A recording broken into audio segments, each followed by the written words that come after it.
The Stanford Prison Experiment, SPE, was a social psychology experiment that attempted to investigate the psychological effects of perceived power, focusing on the struggle between prisoners and prison officers.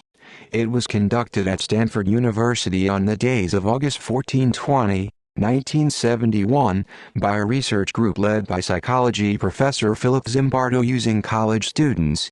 In the study, volunteers were assigned to be either guards or prisoners by the flip of a coin in a mock prison, with Zimbardo himself serving as the superintendent.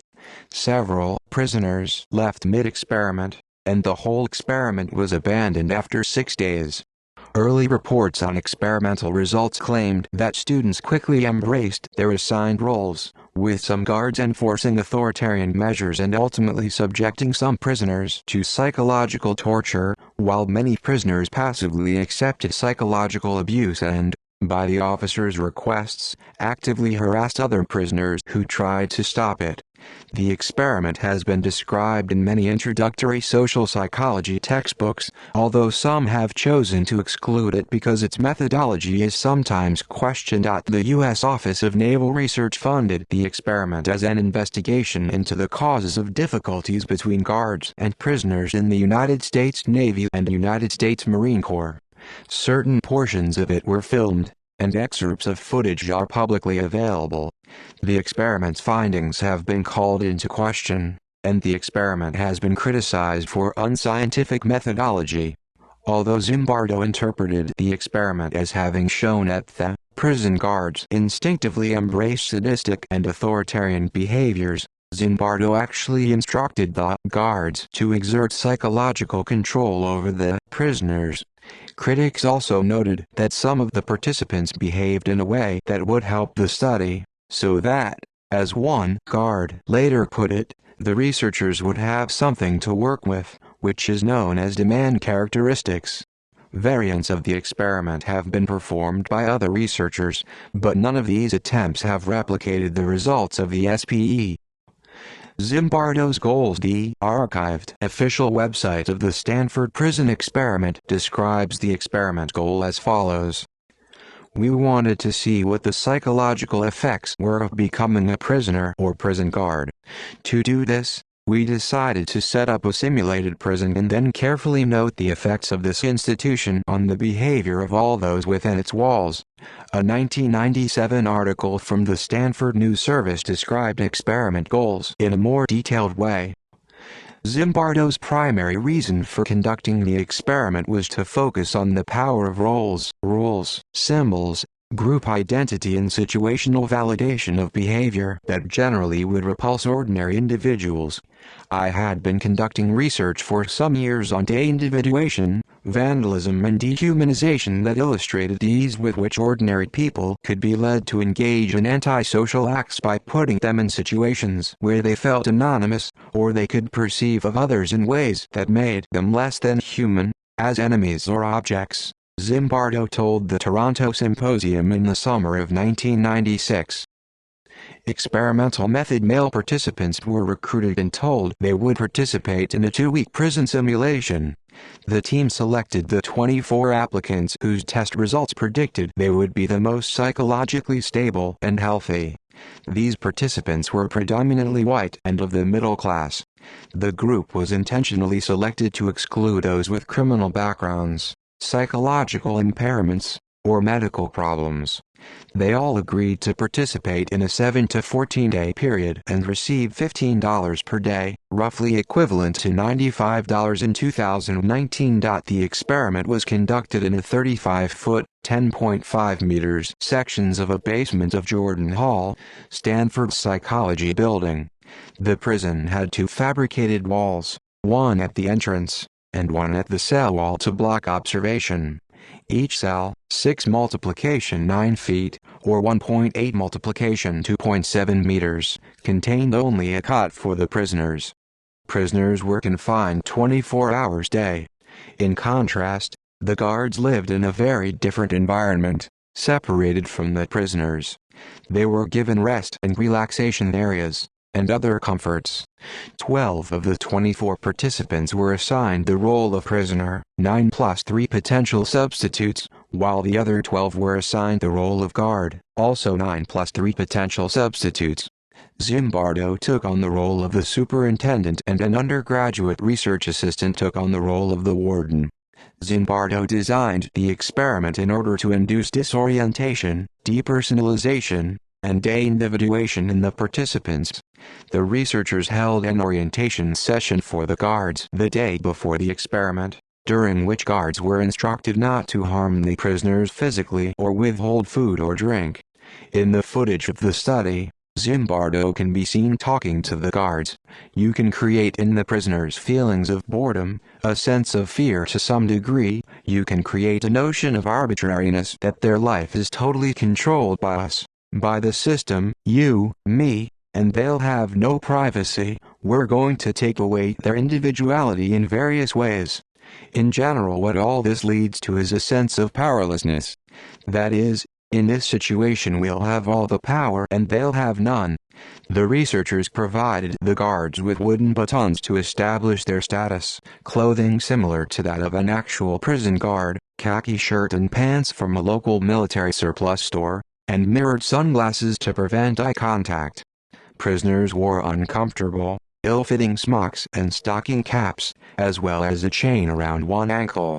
Guards were instructed to call prisoners by their assigned numbers, sewn on their uniforms, instead of by name. The prisoners were arrested at their homes and charged with armed robbery. The local Palo Alto Police Department assisted Zimbardo with the simulated arrests and conducted full booking procedures on the prisoners, which include fingerprinting and taking mugshots. The prisoners were transported to the mock prison from the police station, where they were strip-searched and given their new identities. The small mock prison cells were set up to hold 3 prisoners each. There was a small corridor for the prison yard, a closet for solitary confinement, and a bigger room across from the prisoners for the guards and warden. The prisoners were to stay in their cells and the yard all day and night until the end of the study. The guards worked in teams of 3 for 8-hour shifts. The guards were not required to stay on site after their shift. Guards had differing responses to their new roles. 1, described by Stanford magazine as the most abusive guard, felt his aggressive behavior was helping experimenters to get what they wanted. Another, who had joined the experiment hoping to be selected as a prisoner, instead recalls, "I brought joints with me, and every day I wanted to give them to the prisoners. I looked at their faces and saw how they were getting dispirited and I felt sorry for them." Warden David Jaffe intervened to change this guard's behavior, encouraging him to participate more and become more tough. Results after a relatively uneventful first day. On the second day, the prisoners in cell 1 blockaded their cell door with their beds and took off their stocking caps, refusing to come out or follow the guards' instructions. Guards from other shifts volunteered to work extra hours to assist in subduing the revolt, and subsequently attacked the prisoners with fire extinguishers without being supervised by the research staff. Finding that handling 9 cellmates with only 3 guards per shift was challenging, one of the guards suggested they use psychological tactics to control them. They set up a privileged cell in which prisoners who were not involved in the riot were treated with special rewards, such as higher quality meals. The privileged inmates chose not to eat the meal in commiseration with their fellow prisoners. After only 35 hours, one prisoner began to act crazy, as Zimbardo described. Number 8612 then began to act crazy, to scream, to curse, to go into a rage that seemed out of control. It took quite a while before we became convinced that he was really suffering and that we had to release him. Guards forced the prisoners to repeat their assigned numbers to reinforce the idea that this was their new identity. Guards soon used these prisoner counts to harass the prisoners, using physical punishment such as protracted exercise for errors in the prisoner count. Sanitary conditions declined rapidly, exacerbated by the guards' refusal to allow some prisoners to urinate or defecate anywhere but in a bucket placed in their cell. As punishment, The guards would not let the prisoners empty the sanitation bucket. Mattresses were a valued item in the prison, so the guards would punish prisoners by removing their mattresses, leaving them to sleep on concrete. Some prisoners were forced to be naked as a method of degradation. Several guards became increasingly cruel as the experiment continued. Experimenters reported that approximately one-third of the guards exhibited genuine sadistic tendencies. Most of the guards were upset when the experiment was halted after only 6 days. Zimbardo mentions his own absorption in the experiment. On the 4th day, some of the guards stated they heard a rumor that the released prisoner was going to come back with his friends and free the remaining inmates. Zimbardo and the guards disassembled the prison and moved it onto a different floor of the building. Zimbardo himself waited in the basement in case the released prisoner showed up, and planned to tell him that the experiment had been terminated. The released prisoner never returned, and the prison was rebuilt in the basement. Zimbardo argued that the prisoners had internalized their roles, since some had stated they would accept parole even if it would mean forfeiting their pay, despite the fact that quitting would have achieved the same result without the delay involved in waiting for their parole requests to be granted or denied. Zimbardo argued they had no reason for continued participation in the experiment after having lost all monetary compensation, yet they did, because they had internalized the prisoner identity. Prisoner number 416, a newly admitted standby prisoner, expressed concern about the treatment of the other prisoners. The guards responded with more abuse. When he refused to eat his sausages, saying he was on a hunger strike, guards confined him to solitary confinement, a dark closet. The guards then instructed the other prisoners to repeatedly punch on the door while shouting at 416. The guards said he would be released from solitary confinement only if the prisoners gave up their blankets and slept on their bare mattresses, which all but one refused to do. Zimbardo aborted the experiment early when Christina Maslach, a graduate student in psychology whom he was dating and later married, objected to the conditions of the prison after she was introduced to the experiment to conduct interviews. Zimbardo noted that, of more than 50 people who had observed the experiment, Maslach was the only one who questioned its morality. After only 6 days of a planned 2 weeks duration, the experiment was discontinued. Conclusions. On August 20, 1971, Zimbardo announced the end of the experiment to the participants. According to Zimbardo's interpretation of the SPE, it demonstrated that the simulated prison situation, rather than individual personality traits, caused the participants' behavior. Using this situational attribution, the results are compatible with those of the Milgram experiment, where random participants complied with orders to administer seemingly dangerous and potentially lethal electric shocks to a shield. The experiment has also been used to illustrate cognitive dissonance theory and the power of authority. Participants' behavior may have been shaped by knowing that they were watched, Hawthorne effect. Instead of being restrained by fear of an observer, guards may have behaved more aggressively when supervisors observing them did not step in to restrain them. Zimbardo instructed the guards before the experiment to disrespect the prisoners in various ways.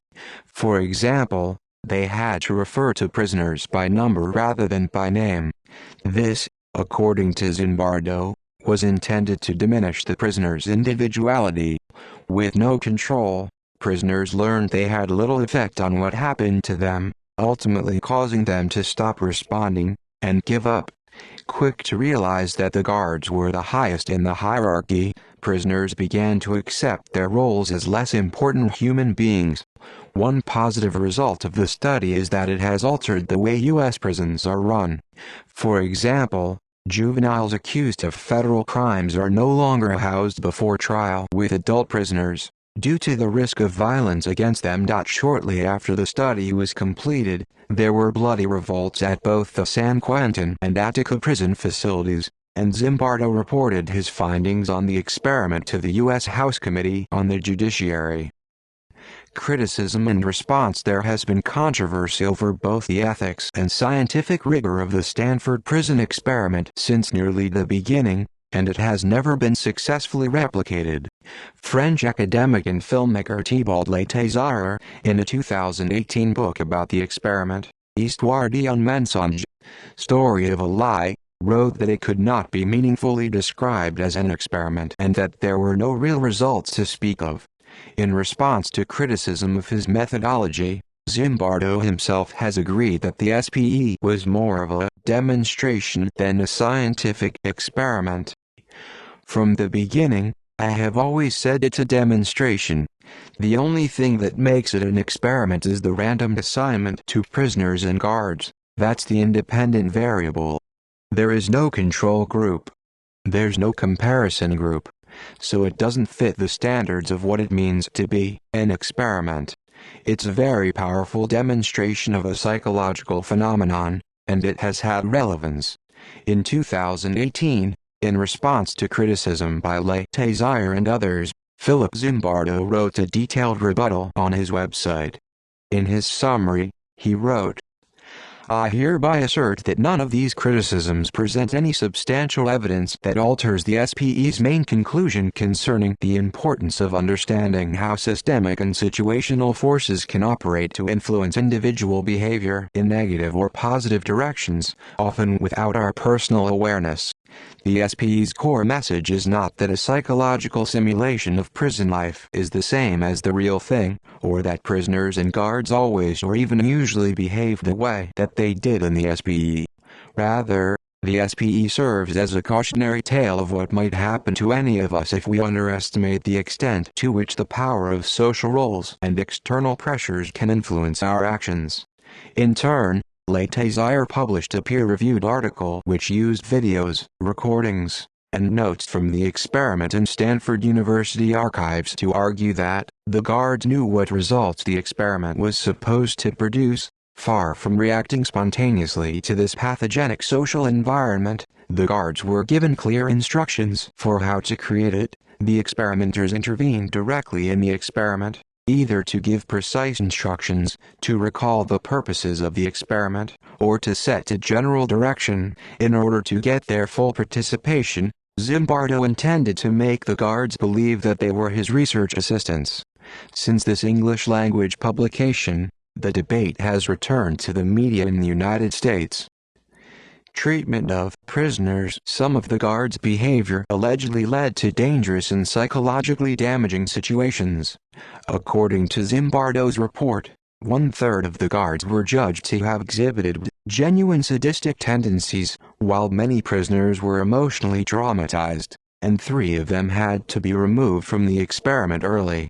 Zimbardo concluded that both prisoners and guards had become deeply absorbed in their roles and realized that he had likewise become as deeply absorbed in his own, and he terminated the experiment. Ethical concerns surrounding the experiment often draw comparisons to the similarly controversial experiment by Stanley Milgram, conducted 10 years earlier in 1961 at Yale University, which studied obedience to authority. With the treatment that the guards were giving to the prisoners, the guards would become so deeply absorbed into their role as a guard that they would emotionally, physically and mentally humiliate the prisoners.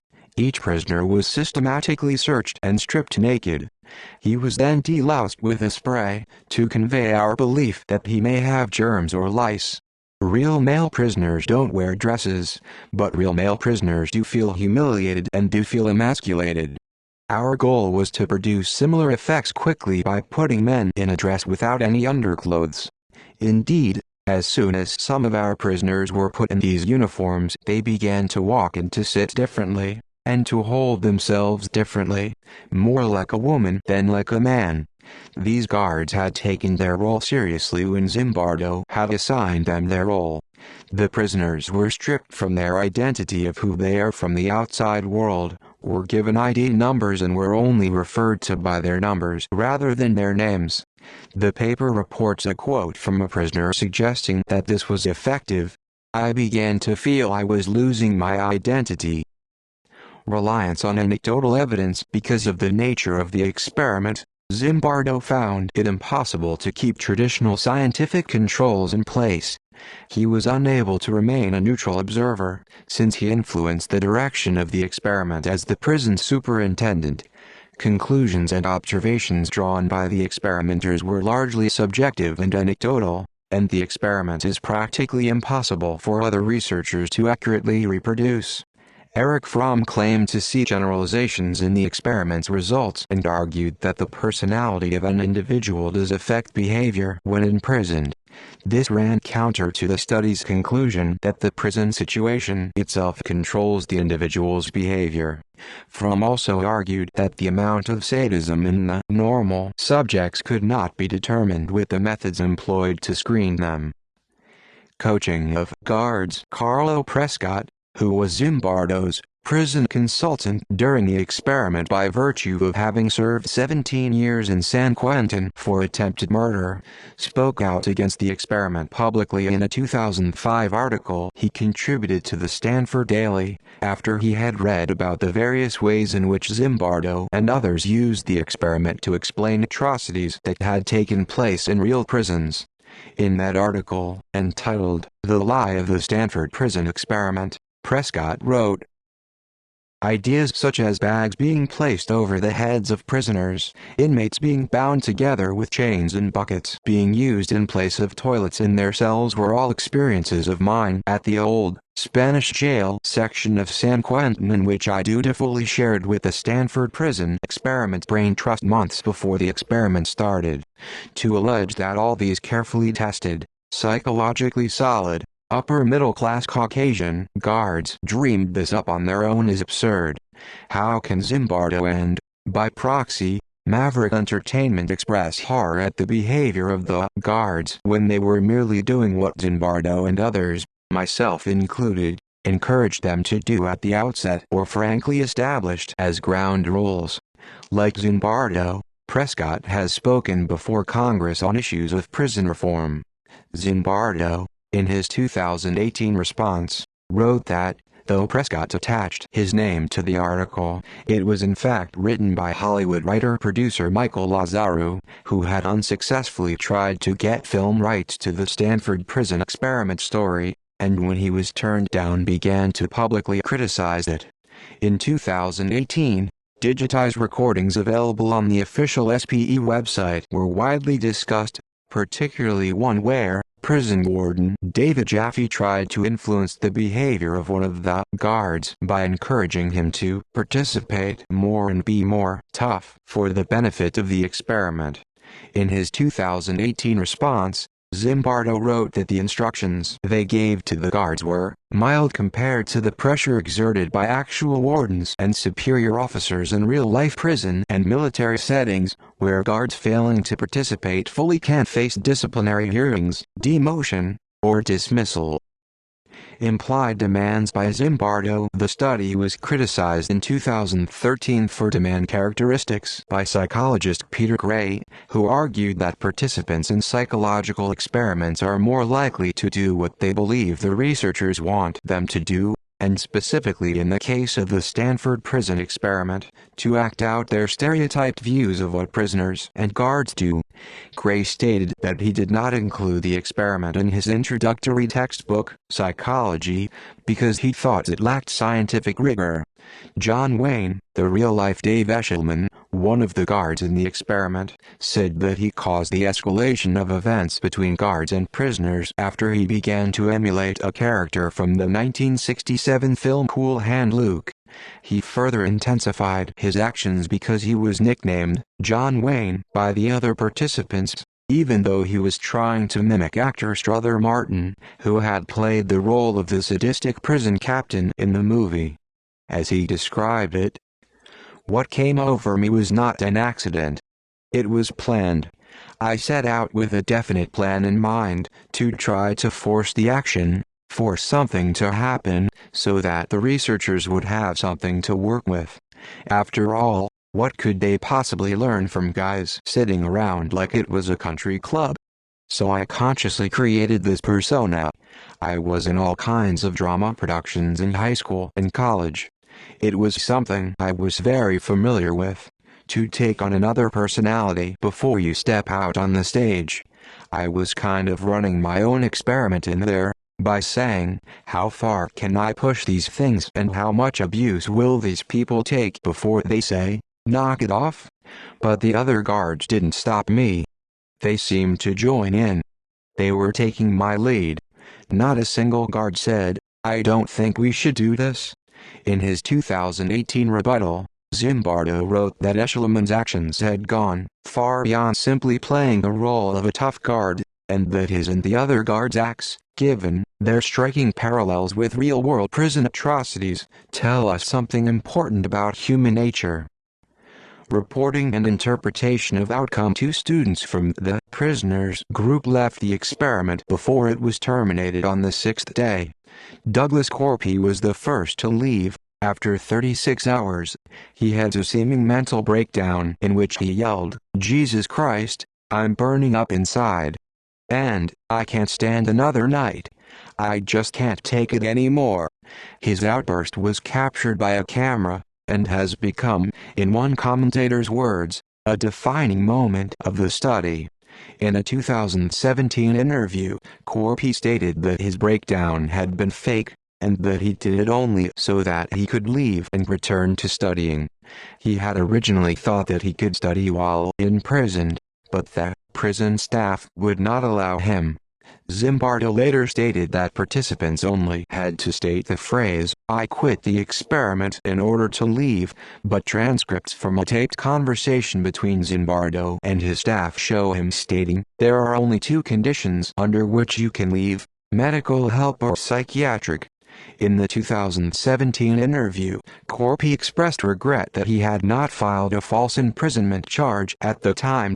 In his 2018 rebuttal, Zimbardo noted that Corpy's description of his actions had changed several times before the 2017 interview, and that in Zimbardo's 1992 documentary Quiet Rage, Corpy had stated that the experiment was the most upsetting experience of his life.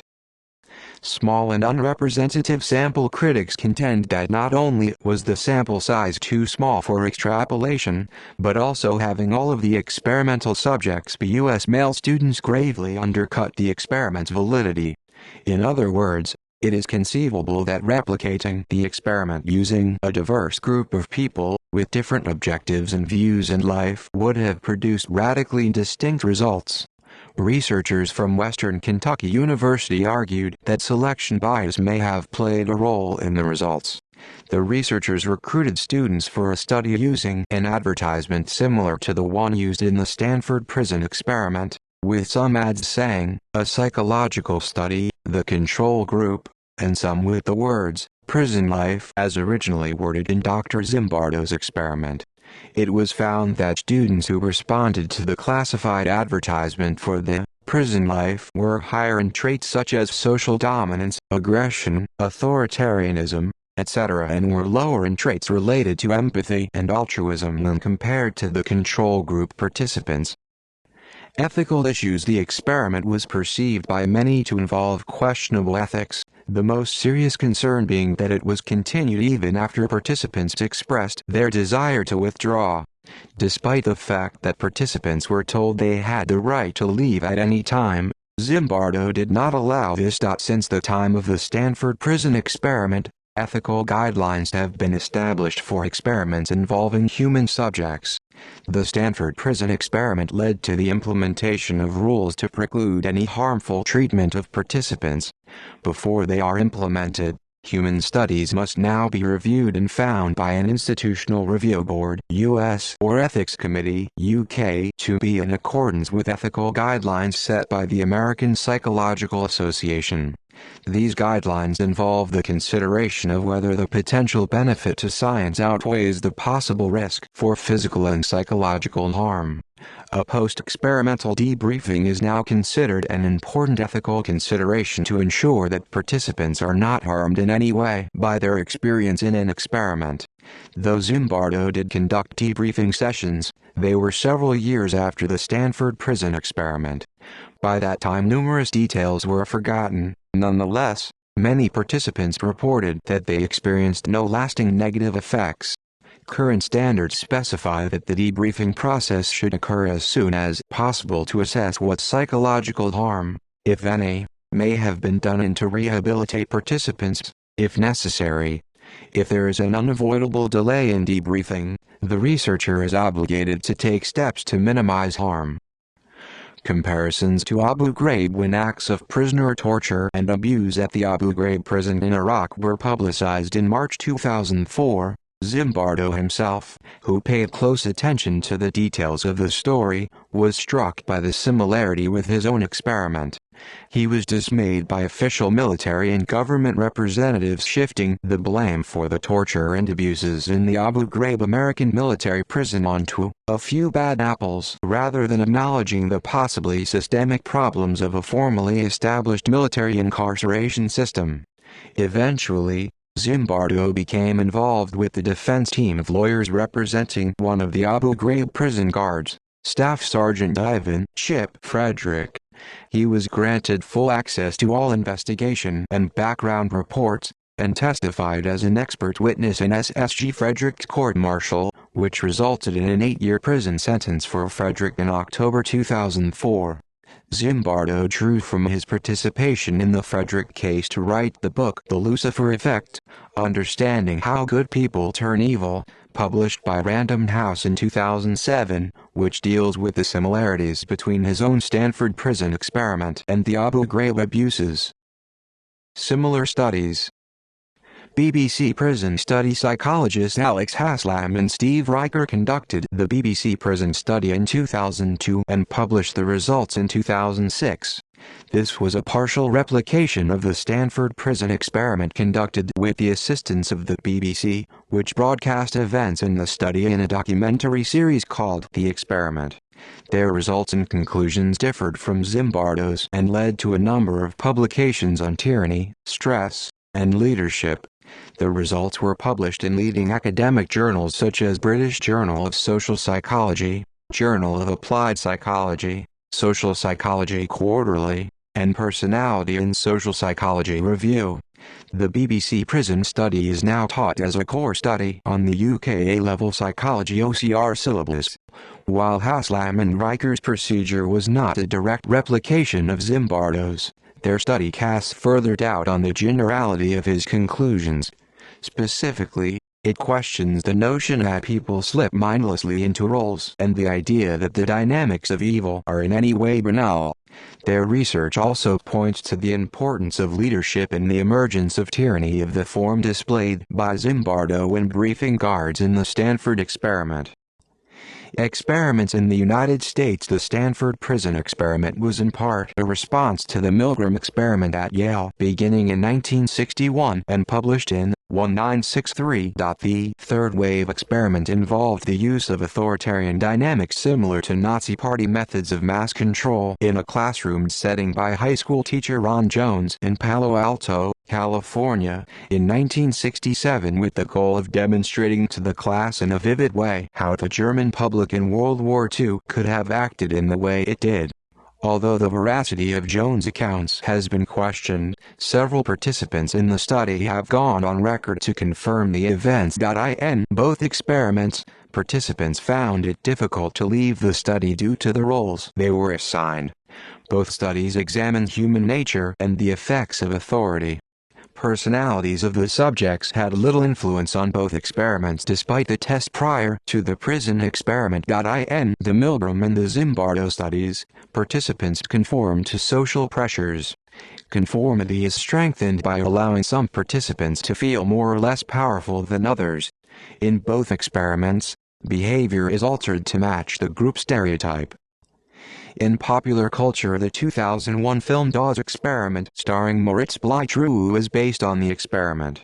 It was remade in 2010 as The Experiment. The 2015 film The Stanford Prison Experiment is based on the experiment. The YouTube series Minefield, hosted by Michael Stevens, features an episode discussing the experiment.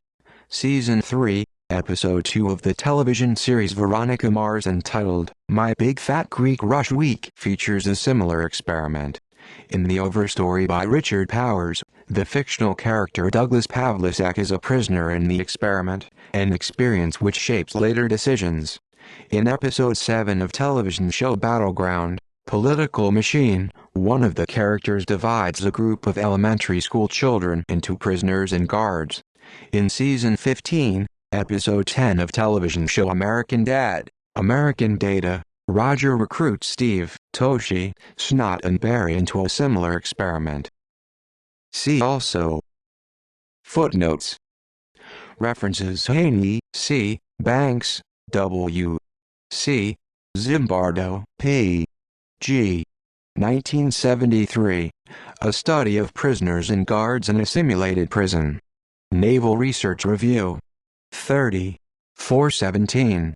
Haslam, S. A. Riker, S. D. 2003. Beyond Stanford. Questioning a Role-Based Explanation of Tyranny. Dialogue, Bulletin of the Society for Personality and Social Psychology. 18. 2225. Haslam, S. A. Riker, S. D. 2006. Stressing the Group, Social Identity and the Unfolding Dynamics of Responses to Stress. Journal of Applied Psychology. 91, 5. 1037-1052. doi:1037/0021-9010.91.5.1037. PMID 169537666. S2CID 140586551. Haslam, S. A. Riker, S. D. 2012. When Prisoners Take Over the Prison. A Social Psychology of Resistance. Personality and Social Psychology Review. 16 2. 154-179. doi:10.1177/1088868311419864. PMID 218858555. S2CID 300210002. Musen, K. and Zimbardo, P. G. 1991. Quiet Rage. The Stanford Prison Study. Video recording. Stanford, CA. Psychology Department, Stanford University. Riker, Haslam, S. A. 2006. Rethinking the Psychology of Tyranny. The BBC Prison Study. British Journal of Social Psychology. 45, Part 1. 140. doi:13.1348/014466605x48998. PMID 165738669. Zimbardo, P. G. 1971. The Power and Pathology of Imprisonment. Congressional Record, Serial Number 15, October 25, 1971. Hearings before Subcommittee Number 3 of the United States House Committee on the Judiciary, 92nd Congress, First Session on Corrections, Part 2, Prisons, Prison Reform and Prisoners' Rights, California. Washington, D.C., U.S. Government Printing Office. Zimbardo, P. G. 2007. Understanding How Good People Turn Evil. Interview transcript. Democracy Now! March 30, 2007. Accessed January 17, 2015. External links: Stanford Prison Experiment, a website with info on the experiment and its impact. Interviews with guards, prisoners, and researchers in July-August 2011. Stanford Magazine. Zimbardo, P. 2007. From Heavens to Hells to Heroes. In Mind Magazine. The official website of the BBC Prison Study. The Lie of the Stanford Prison Experiment. The Stanford Daily, April 28, 2005. p. 4. Criticism by Carlo Prescott, ex-con and consultant assistant for the experiment. BBC News article. 40 years on, with video of Philip Zimbardo. Philip G. Zimbardo Papers, Stanford University Archives. Photographs at cbsnews.com. Abu Ghraib and the Experiment. BBC News. Is it in anyone to abuse a captive? BBC News. Why everyone's not a torturer. Ronald Hilton. U.S. soldiers' bad behavior in Stanford Prison Experiment. Slate.com. Situationist ethics. The Stanford Prison Experiment doesn't explain Abu Ghraib, by William Sale Tan.